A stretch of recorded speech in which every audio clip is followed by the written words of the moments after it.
कुरैशी साहब, आपकी तरफ आऊँगी। पीपल्स पार्टी अपने मसाइल का हल काउंसिल ऑफ कॉमन इंटरेस्ट के ज़रिए से कोशिश कर रही है कि कैनाल्स का जो मसला है वो हल हो। इसी तरह जो केपी का मसला है वो उससे बहुत बड़ा है, वो तो दहशत गर्दी का है। बेशक एग्री आप ना करें, लेकिन आपके जो सीएम हैं वो इस वक्त इसको समझ रहे हैं सेंसिटिविटीज़ को, और उन्होंने कल ही कहा है कि वहाँ जो काइनेटिक ऑपरेशंस चल रहे हैं वो चलते रहेंगे।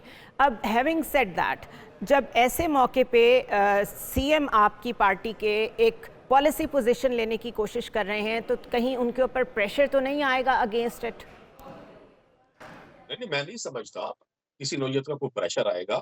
और सीएम केपी जो है वो पार्टी की हिदायत के मुताबिक अमल कर रहे हैं और इस पर किसी भी शख्स की दो राय नहीं हो सकती।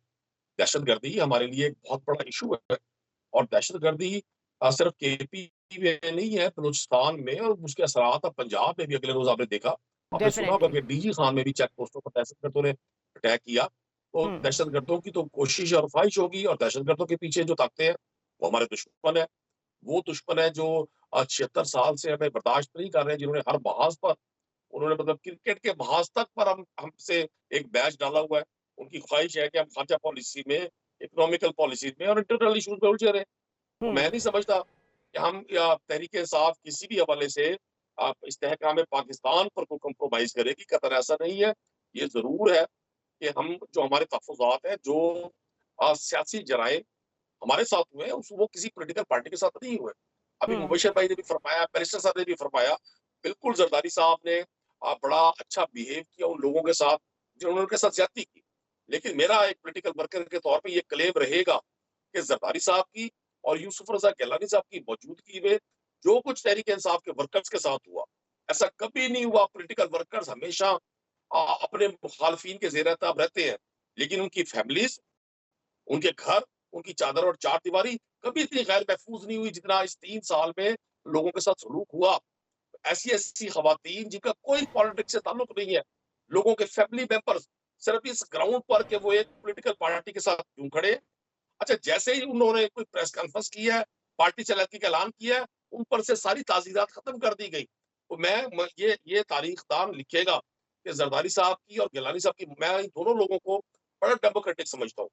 मैंने बहुत अच्छा पाया यूसुफ रज़ा गिलानी साहब के बतौर प्राइम मिनिस्टर दौर को कि वो अपने मुखालिफिन के घर चल के चले जाया करते थे। मैंने उन्हें नवाज शरीफ साहब के घर जाते हुए देखा।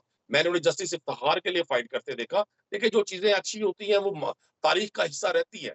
लेकिन ये भी तारीखदान हमेशा मौरख लिखेगा, ये हिस्ट्री में आएगा कि पीपल्स पार्टी जैसी जमात की मौजूदगी में और नून लीग में भी बहुत सारे अच्छे डेमोक्रेटिक मिजाज के लोग हैं। सारे वहाँ डिक्टेटर्स दे के लोग नहीं है। जो हम्म। सियासी इंतकाम तहरीक इंसाफ की लीडरशिप के साथ जारी है आज तक, मैं नहीं समझता कि इसको कोई भी मौरख इनको क्लीन चिट देगा।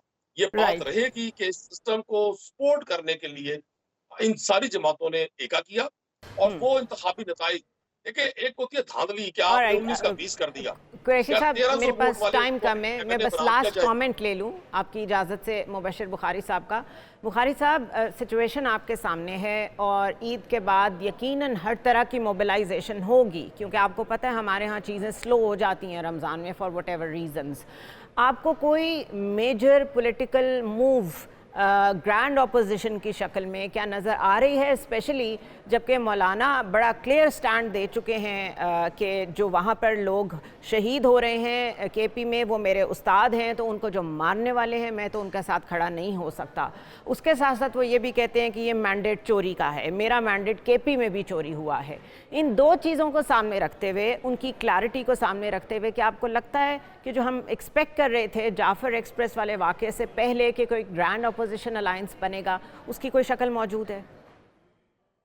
जी देखिए, मौलाना चूँकि एक स्ट्रीट पावर रखते हैं और अपोज़िशन की कोशिशें हैं कि मौलाना को शामिल किया जाए, लेकिन मैं आपको अपने सिर्फ़ अंदाज़े की बुनियाद पे ये कह सकता हूँ कि मौलाना उसमें शामिल नहीं होंगे। हम्म। उसकी बहुत सारी वजूहात हैं, 2 तो आपने फरमा दी ज़ुनैरा। लेकिन अब इस वक़्त मामला जो पीटीआई के लिए है, वो ये है और जेन्युइन उनका प्रॉब्लम है कि वो उस सिचुएशन में नहीं है जहाँ पे वो कोई इंडिपेंडेंट एक्टिविटीज़ कर सकें, चूँकि यकीनन क्रैकडाउन होता है। लेकिन at hmm. The same time मैं ये भी कहूँगा कि इनका अपना भी कसूर है, क्योंकि इन्होंने 2-4 शोज़ जो किए उसमें जो हुआ वो सबके सामने है। तो अब वो खौफ यही रहता है कि अगर ये करेंगे कोई प्रोटेस्ट तो कहीं वायलेंस तो नहीं हो जाएगा। ये भी मामला अपनी जगह पे मौजूद है और उसके साथ-साथ अब ये चाहते हैं कि वो uh, under garb of grand opposition alliance, जिसको इस महमूद तरह खान बाहर साहब निकले या जो वो खुद उनके इंडिपेंडेंटली नहीं कर पा रहे, वो कम से कम किसी और कर सकें। I am very sorry to cut you short, मेरे पास टाइम बिल्कुल ख़त्म हो गया है। सिनेरियो यही है, मेरे सारे मेहमान जो बात कर रहे हैं वो सारी बातें, वो सारे पर्सपेक्टिव्स दुरुस्त हैं, but they all hint in the same direction कि इन प्रॉब्लम्स के साथ ही वक्ती तौर पे क्राइसिस हैंडलिंग के लिए जो कि इस वक्त मुल्क को दरपेश है, वो इकॉनमी के फ्रंट पे भी है और मैंने कहा नेशनल सिक्योरिटी स्पेक्ट्रम पे मौजूद है। उसके लिए बहरहाल कोई एक जगह पे इत्तेहाद तो बनाना पड़ेगा, कंसेंसस डेवलप करना पड़ेगा। सियासत साइड में होती रहेगी, एक दूसरे से इख्तलाफात चलते रहेंगे, लेकिन बहरहाल मुल्क को सफ़र नहीं करना चाहिए।